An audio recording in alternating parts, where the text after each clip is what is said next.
Elle vient nous parler de sa passion pour l'humain, les relations humaines, comme dans RH, comme dans Caméléon RH. Marie-André, bonjour. Bonjour. Merci de venir nous voir. C'est gentil. Une fille occupée qui a lancé en 2020 son entité avec les enfants à la maison, par-dessus le marché, dans un contexte qu'on n'oublie pas.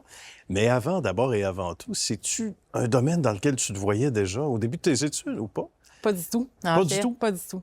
Moi, j'ai fait un bac en marketing, puis je me rappelle, quand j'étais en train de faire un travail de session, j'avais des amis qui travaillaient à côté de moi, puis elle était en RH, OK. en ressources humaines, puis elle était en train d'écrire un canevas d'entrevue, puis je les voyais faire, puis je trouvais que ça avait l'air plate. Puis je leur ai dit, « Hey, je ferai jamais ça, moi, des Je ressources ferais humaines. » jamais ça, Exactement. votre affaire. Là. Oui, ça m'intéresse pas. Jamais je vais faire du recrutement, jamais je vais faire du développement des affaires, puis il faut jamais dire jamais. Il faut jamais dire Exactement. jamais. Exactement. Puis qu'est-ce qui a fait que tu as avalé, en quelque sorte, ou ravalé tes paroles? Qu'est-ce qui a fait que tu as dû changer d'opinion éventuellement pour faire carrière là-dedans? Mais en fait, après mon bac, je suis allée travailler.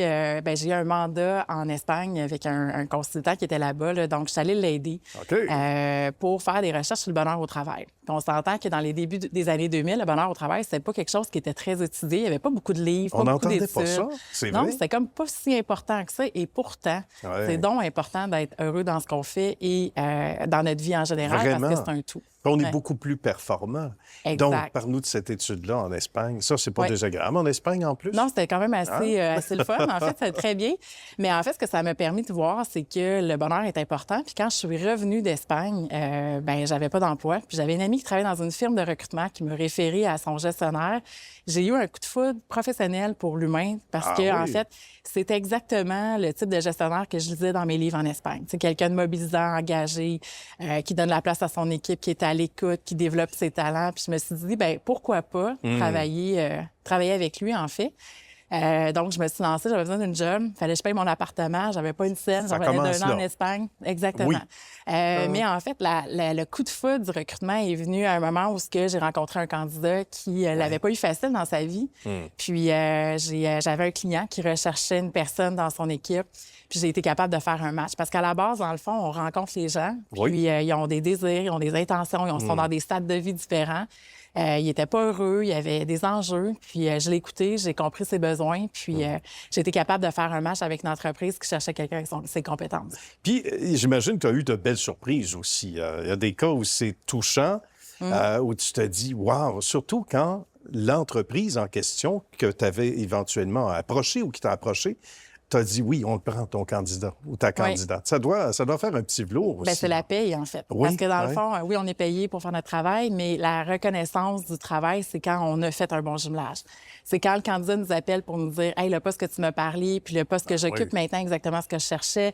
J'ai du fun avec mon équipe, j'ai du fun avec le gestionnaire. » Ça, c'est payant. Puis quand l'entreprise nous appelle aussi pour dire « Hey, il fait une différence ou elle fait une différence dans notre équipe, on est plus productif, on est plus efficace. » C'est là que la magie se crée, en fait. Là, donc, ouais. C'est fou, hein? Tu ne voyais pas ça à l'horizon Pas du quand tout. tu as commencé ta carrière. Et le marketing, c'est pas si loin, veut pas. Mais quand même, c'est fou à quel point, à un moment donné, un chemin se présente à soi, devant soi, puis on se dit, hey, OK, on va l'essayer. Puis c'est devenu un métier passionnant pour toi, là, Tout à fait. visiblement. Tu ne te verrais pas ailleurs, mais en même temps, j'imagine que tu dois avoir l'impression de toucher à plein de métiers, là, Ah oui, bien, de par ton emploi indirectement. Exact. Puis dans les entreprises pour lesquelles j'ai travaillé aussi, j'ai fait à peu près tous les types de rôles, des postes de journalier de production jusqu'à des postes en ingénierie, Ah oui. technologie de l'information, du marketing, des ventes. Puis maintenant, avec Caméléon, il y a des postes qu'on a comblés chez des clients pour lesquels les industries n'étaient pas établies au Québec. Donc, des postes qui n'existent pas. Donc, il y a une complexité dans le recrutement. Puis c'est ça qui est le fun, c'est de dire, OK, bien, je dois recruter un profil qui est inexistant. Donc, qu'est-ce que je fais? Comment je le fais? Comment j'accompagne l'entreprise? Comment on travaille en partenariat pour être capable de définir et trouver cette personne-là, en fait. Là. Tu parlais du bonheur au travail, le rehaussement des compétences. On pense surtout au secteur de l'industrialisation. Les secteurs industriels, c'est beaucoup en vogue et ça ne changera pas demain matin. On a une transformation. Alors oui, il y a le IA, mais sinon même la robotisation fait en sorte que des gens qui étaient appelés à avoir un rôle plus machinal, moins valorisé, maintenant sont des opérateurs de machines, comme on dit. C'est gratifiant. Souvent, le salaire est augmenté, donc tu dois être beaucoup là-dedans, j'imagine. Oui, bien, on est en accompagnement des entreprises dans cette réflexion-là, en fait, Ouais. parce que oui, ben, tu sais, le Québec doit être plus performant, être plus productif comme province, le Canada, même chose. Et ça passe justement par la robotisation, l'IA notamment.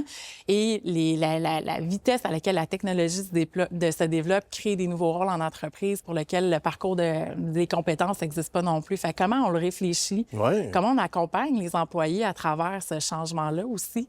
Parce que ça se fait pas du jour au lendemain. On peut pas dire à quelqu'un, ben, ta job aujourd'hui, c'était ça. Demain matin, tu vas occuper un emploi avec une machine quand tu faisais le travail de façon manuelle. Exact, Ça exact. se fait pas comme ça. Puis il y en a Donc, pour qui c'était bien correct aussi. oui, Donc, il y en a qui exact. voient ça comme une montagne. Donc, beaucoup de psychologie. Hein? Ça fait partie du mandat aussi dans l'accompagnement, tant au niveau avec les patrons, patronnes que les employés. Bien, c'est un beau cheminement, Marie-André.